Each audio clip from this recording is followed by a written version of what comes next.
Hello YouTube, Assassinator here with another episode of my Finds and Buy video series. In this episode, I'll be showing you what I purchased recently, how much I paid for them, where I got them from, and what the value of them are according to the online price charting. Price charting, how it works is it pulls data from, recent eBay sales, and then pretty much just gets the average of what they've actually sold for and gives a price. So what I show you and what I tell you the price is valued at doesn't necessarily mean that that is the true value. They could be going for more, they could be going for less. Obviously, if the item that was sold had no instruction manual or was messed up in any way, those ones would obviously sell for less, and those are things that aren't taken into consideration when doing this pricing. So I'm giving you pretty much the low ball price. We'll start off with Lego City Undercover for the WiiU. I have this game on the Switch already, but I have not played it. I've only heard great things about it. I heard that it's pretty much a Lego version of Grand Theft Auto. Sounds really interesting.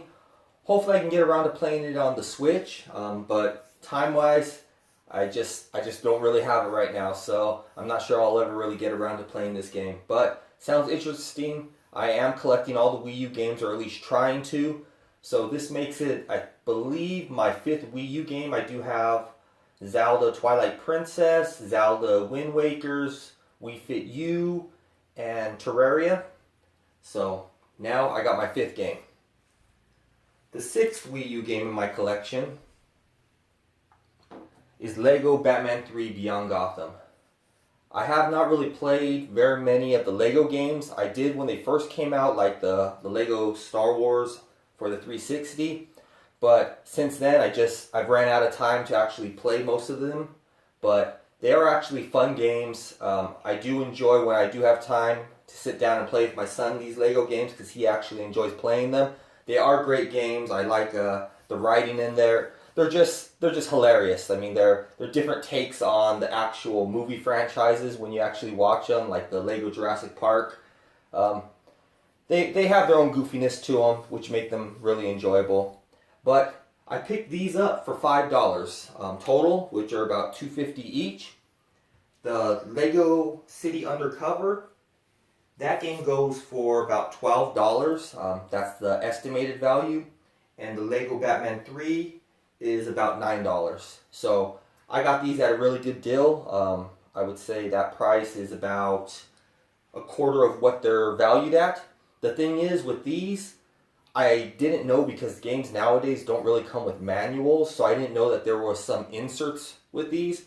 So I purchased them thinking, okay, this is complete. I mean, the discs are in great shape, the case is in good shape, it's missing those inserts. So since I'm collecting for these, I want to make sure I get those inserts, so I will have to try to find either just the insert alone or the whole game again, but we'll see what I find in the future. Moving on to the next, I got quite a few Wii games. Got Rayman, Raving, Rabbids, which that game is valued at about $2. Got Mario Super Sluggers. That game's about $10. Another Lego game, which is Star Wars Complete Saga. That game is valued at about $3. Bass Pro Shop The Hunt, that's about $5.50. Little League World Series Baseball 2008 is about a $5 game. Backyard Baseball 2009, that one is a $5 game. We got Mad World. This game had a different style to it. I mean, it is one of the goriest games on the Wii. So that game right there, I did play for a bit. I really didn't have a whole lot of time to play on the Wii.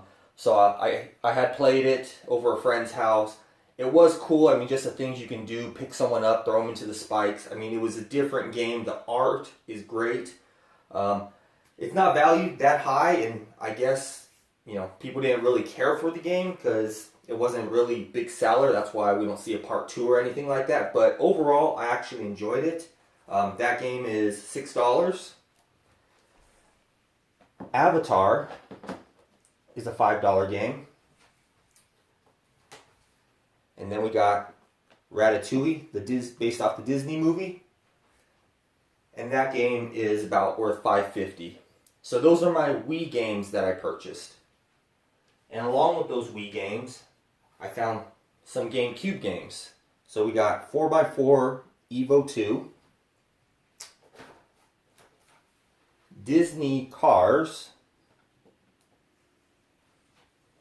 1080 Avalanche, a bent case Resident Evil, but the discs are still good, has a manual in there. Resident Evil games I've always liked, especially the beginning ones. I mean, I was playing those on the original PlayStation, and I don't know, just going back to those were the best Resident Evil in my opinion. I haven't had a chance to play Resident Evil 7. Hopefully that game comes out for the Switch. I have heard rumors that it is. We'll see in the future. If it does come out for the Switch, that is a day one buy for me. Moving on, we got Midway Arcade Treasures 2, Call of Duty 2, Big Red one, and the best find that or the best item in my buys, I feel, Mario Kart Double Dash.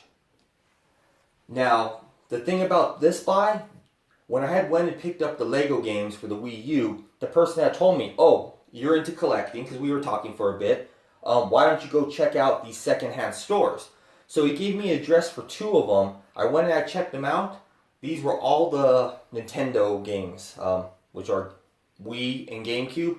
I was able to pick all these games up for the Wii and the GameCube for about $20. Right around there. I think I paid between $70 and $1.10 for the different ones. And so overall, I ended up paying about $20 for them. And these games are valued at roughly $150. So secondhand stores, I never really thought about, but they are a great place to actually check out and get some games at really good prices, because they don't know the value of these games. They're not like resellers or some of these mom and pop video game stores where they actually know the value, and sometimes they jack up the value or the price on the game. I've been in quite a few of those, and those places, in my opinion, are too high of price for what they have. I mean, I've actually went in there looking for a GameCube recently. In one of the places, I found a GameCube in box, used, no game, and they wanted $350 for it, just because it was complete with box and manual and everything. I see those on eBay a lot less than that, so I know that they're trying to make some money there, but those prices are just, crazy in this day and age when anyone can just go on to eBay and they can purchase the item, get it shipped to them for a cheaper price. The only thing about eBay is there is all these scammers, and that's why I choose right now not to use eBay on getting these items. That plus I like this hunt. I like getting something for great value. Obviously on eBay, you're paying the price of roughly what it's worth, because obviously everyone else is trying to get it at a good deal, and so that price just keeps moving on up. But these, getting $150 worth of games for $20 is unbeatable. I have been to another secondhand store right after I left these, and once again, they don't know the value of these games, so you could luck out and you get these games at a great price. But then also on the other hand, I went to another one and they had a Madden for the 360. I mean, it was an older Madden, and they wanted $4.99 for it. So once again, they don't know the pricing. They just throw a price on there and see if it sells. So these I got at a great price. Now, just to review the GameCube games, their value, we got 4x4 Evo 2, $5. Cars, $4.50.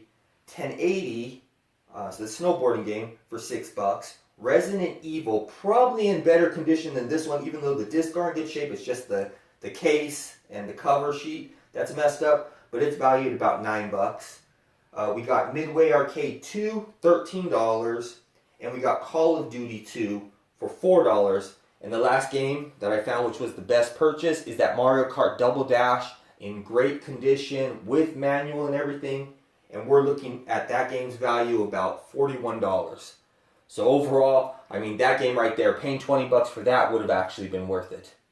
So those are my game finds. One more item I found while I was at the secondhand store. It is not official Nintendo, but it is Zelda, and because I'm such a big Zelda fan, I still have to purchase it.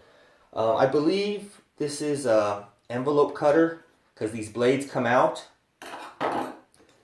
and I can open up letters, things like that, slide them right back in. So, obviously there was no two Master Swords in Zelda, so back later. So that's more like what it should be, but so that's how you probably know it's not official, but it's still something cool to just have for now. Obviously I want to only collect official Nintendo items, but just because it's Zelda, it's something unique and nice to still have, so I'll keep that in my collection for right now. That is all I have for this episode. If you liked it, give it a thumbs up. If you want to join me on this journey of my collecting, then subscribe. I'm looking for some subscribers. I also have a giveaway. I'm waiting till I get 10 subscribers, and then from there I will let you know how to be eligible to win that. I mean, it's not really anything much, but you know what? If you don't have it in your collection, it's a free item. You know, if you're enjoying these videos and you're subscribing anyways, I mean, it's something you might win. So, until next time, keep on collecting.